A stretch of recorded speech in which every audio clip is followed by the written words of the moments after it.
guys, in this video I am going to show you where can you check out the responses of your questionnaire that your participants have filled out. But first I just want to mention, don't forget to subscribe to my channel, because at 10,000 subscribers I am going to show you my whole YouTube revenue statistics and growth strategy, how to make money online. Now let's jump into it.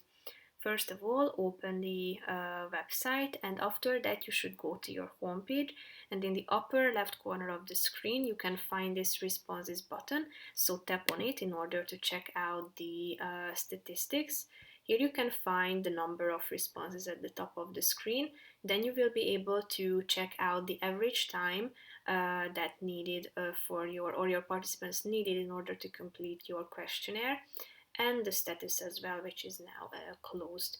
If you want to, you can also view the results by tapping on the view results button on the left side, and on the right side you can open it in an Excel file. If you tap on these more options for responses, you can delete them, print out a summary of it, and share a link of the summary.